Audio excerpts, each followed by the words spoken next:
नमस्कार दोस्तों, इस वीडियो में जिस स्टॉक के बारे में हम बात करने वाले हैं उसका नाम है लॉयड्स इंजीनियरिंग वर्क्स लिमिटेड। ये स्टॉक 55 के प्राइस पे ट्रेड कर रहा है एंड आज मार्केट में इसने 4.16% का अप मूव दिया है।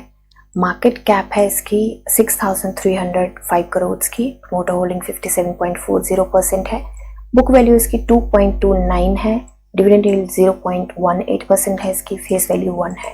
फंडामेंटल वीडियो मैं ऑलरेडी बना चुकी हूँ, प्लेलिस्ट में ऐड कर दूंगी, आप देख सकते हैं। अभी के लिए शॉर्ट में देखें तो ये स्टॉक 50 एंड 200 दोनों डीएमए से ऊपर ट्रेड कर रहा है, जो कि एक अच्छी बात है। पी रेशियो मीडियन से थोड़ी सी ऊपर है, 92 पे है, अभी इतनी कोई दिक्कत की बात नहीं है। सेल्स एंड मार्जिन की बात करें तो ग्रॉस प्रॉफिट मार्जिन काफी डगमगाया हुआ है, but sales quarter on quarter काफी अच्छे तरीके से इंक्रीज करी है। अभी के लिए चलते हैं हम इसके चार्ट पे देखिए, यहाँ पे हमने लास्ट टाइम जो एनालिसिस करी थी उसमें हमने बात करी थी कि हो सकता है इसको गोल्डन क्रॉस भी मिले, एंड उम्मीद हमने करी थी कि इस ट्रेडिंग वीक में, जो 5 डेज का ट्रेडिंग वीक था जो अभी चल रहा है, इसमें 56.80 के आसपास हम इसको ट्रेड करते हुए देखना चाहते हैं, क्योंकि उसके बाद इसकी जर्नी जो है वो ईजी हो जाएगी। इसका प्राइस बैंड चेंज होने के बाद 80 तक की जर्नी काफ़ी ईजी हो जाएगी। तो हम कहीं ना कहीं वो टारगेट के बहुत करीब आ चुके हैं, एंड यहाँ पे उस टारगेट को अचीव करने के लिए हमें सिर्फ 2.87% की मूव की और ज़रूरत है। बट यहाँ पे जो स्टॉक यहाँ पे ट्रेड कर रहा है, इस रेजिस्टेंस को मैं थोड़ा सा नज़रअंदाज कर गई थी, माफ़ी चाहती हूँ उसके लिए। तो ये रेजिस्टेंस ऑफ कोर्स इसको फेस करनी थी। यहाँ पे देखिए सपोर्ट बना था, ये रेजिस्टेंस आई है, यहाँ पे भी सपोर्ट बना था, तो ये रेजिस्टेंस थोड़ी, यहाँ पे सपोर्ट बना था, अगेन थोड़ी सी नज़रअंदाज होगी मेरे से, इसके लिए माफ़ी चाहती हूँ। ये इसका कलर चेंज कर देते हैं हम।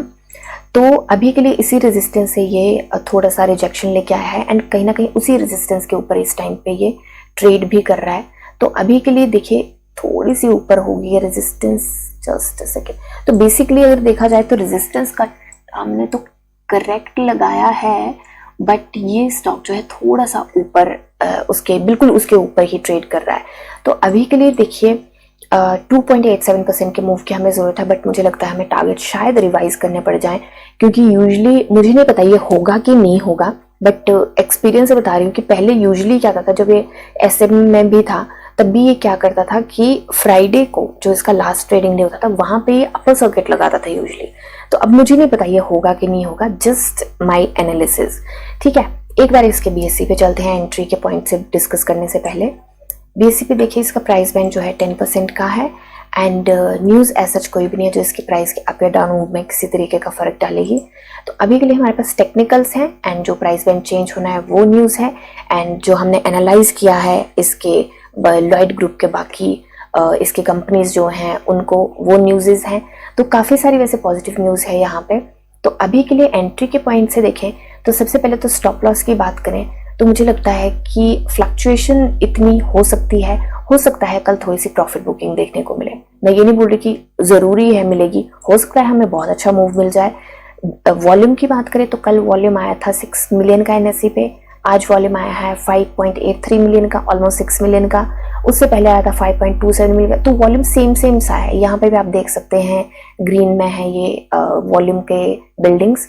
तो गोल्डन क्रॉस हमें मिल चुका है, उम्मीद है कि ये ऊपर के अच्छे मूव दे, एंड उम्मीद मैं कर रही हूँ 2.87 के अभी के लिए हम यही टारगेट रखेंगे, बट मुझे लगता है कि आउट परफॉर्म कर सकता है इस हमारा जो टारगेट है। ठीक है, तो अभी के लिए हम टारगेट नहीं चेंज करेंगे, क्योंकि हमने ये टारगेट बनाया था ना ऊपर की, ये जो है ये रेजिस्टेंस स्ट्रांग भी है, बट मैंने अभी वीडियो बनाई है आधा पौना घंटा पहले, तो उसमें मैंने कुछ स्टॉक्स को देखा जिसमें बहुत स्ट्रांग रेजिस्टेंस को भी स्टॉक्स ने एक ही शॉट में क्लियर कर दिया है एंड उसके ऊपर सस्टेन किया है। तो हो सकता है कि इसके साथ भी ऐसा हो, जरूरी नहीं है होगा, बट हो सकता है। अभी हमारे पास आज वेडनेसडे है, थर्सडे एंड फ्राइडे, हमारे पास 2 ट्रेडिंग डेज हैं, एंड अगर ये एक अपर सर्किट भी दे जाता है तो हो सकता है, अंदाजा लगा के चलते हैं कि अगर ये एक अपर सर्किट दे जाता है तो, और ये वाले, तो हम यहाँ तक के मूव की उम्मीद कर सकते हैं। अगर एक ही अपर सर्किट की बात करें तो यहाँ तक के मूव की हम बड़े आराम से उम्मीद कर सकते हैं। मतलब 60 तक अगर ये पहुंच गया तो हमारे लिए 80 तक पहुंचना तो बहुत ही पीस ऑफ केक हो जाएगा फिर। ठीक है, क्योंकि प्राइस बैंड चेंज हो जाएगा तो 20% एक बार में, 20% दो, मेरे को लगता है कम से कम 2 तो अपर सर्किट लगने चाहिए, जो मुझे लगता है लगने चाहिए। लगेंगे नहीं लगेंगे वो I don't know of course. तो अभी के लिए एंट्री की बात करें शॉर्ट टर्म लॉन्ग टर्म, तो शॉर्ट टर्म की, बिल्कुल शॉर्ट टर्म की अगर बात करूं तो मुझे लगता है कि 2 ट्रेडिंग डेज हैं हमारे पास। इन 2 ट्रेडिंग डेज की बात करूं तो मुझे लगता है कि हो सकता है कि यहाँ पे थोड़ी सी प्रॉफिट बुकिंग देखने को मिले। तो बिल्कुल शॉर्ट टर्म की एंट्री की मैं बिल्कुल बात नहीं करूंगी, बट यहाँ पे बात करूंगी मैं कि नेक्स्ट ट्रेडिंग वीक में उम्मीद ये है कि प्राइस बैंड चेंज हो जाएगा। अभी 100% श्योरिटी नहीं है, बट उम्मीद ये जरूर है कि प्राइस बैंड चेंज हो जाएगा। तो अगर प्राइस बैंड चेंज हो जाता है तो मुझे उम्मीद है कि 80 के आसपास ट्रेड करता हुआ होगा। तो यहाँ पे हम 20th ऑफ अप्रैल तक की मैं टारगेट लेके चल रही हूँ कि मुझे लगता है कि बड़े आराम से ये 80 के आसपास ट्रेड करता हुआ हो सकता है। एंड वहां तक पहुंचने के लिए हमें लगभग यहाँ पे 32% के आसपास की मूव की उम्मीद है। एंड अगर ये इस ट्रेडिंग वीक में दे देता है हमें यहाँ तक, फिर तो हमें बहुत ही ज्यादा 20% की उम्मीद है, तो ये एक ही दिन में चला जाएगा। ठीक है, तो हो सकता है नेक्स्ट ट्रेडिंग वीक में ही हमें ये 75 के टारगेट, कितना है ये 73, तो 73 के टारगेट हो सकता है हमें नेक्स्ट ट्रेडिंग वीक में ही देखने को मिल जाए। तो आई होप कोई कंफ्यूजन ना हो, क्योंकि बड़ी सारी बातें मैंने एकदम से कह दी हैं। तो अगर कोई कंफ्यूजन हो तो आप मुझे कमेंट सेक्शन में पूछ सकते हैं। बट हाँ, मुझे ये लगता है कि हो सकता है कि कल थोड़ी सी छोटू सा हमें हर्डल हाई प्रॉफिट बुकिंग देखने को मिले, बहुत बड़ी नहीं, बट हो सकता है अगर इस लाइन को इसने सपोर्ट बना लिया 55 को, तो ये हमारे लिए बहुत अच्छी बात हो जाएगी।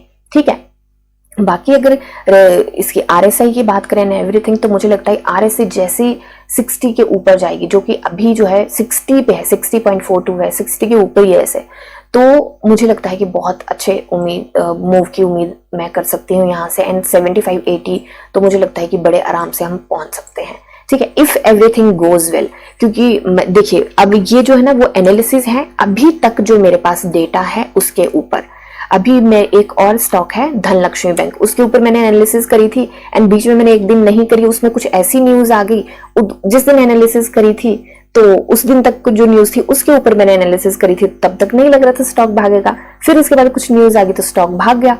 तो अभी इसमें भी मैं वो एग्जाम्पल में वो क्यों लेके आई हूँ यहाँ पे, क्योंकि मुझे लगता है कि न्यूज एंड बाकी सारी चीजें, अगर आप किसी स्टॉक में इन्वेस्टेड हो तो मुझे लगता है न्यूज के ऊपर बिल्कुल ध्यान रखें, क्योंकि हो सकता है, जरूरी नहीं है कि मैं हर एक न्यूज आपके तक पहुंचा सकूं। कोशिश मैं बिल्कुल करती हूँ, रोज कोशिश करती हूँ कि स्टॉक्स की एनालिसिस करूं, बट जरूरी नहीं किसी दिन मैंने मिस कर दिया तो इसका मतलब ये नहीं कि मैंने जो बोला वो पत्थर की लकीर है।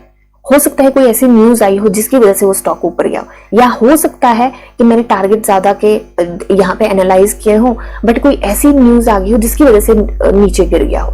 तो मार्केट में अप टू डेट रहना अपने स्टॉक को लेके बहुत जरूरी है, क्योंकि कॉल आपकी है। मैं आपको ये नहीं बोल रही खरीदिए, मैं आपको ये नहीं बोल रही बेचिए, मैं सिर्फ एनालाइज करी हूँ कि क्या क्या हो सकता है।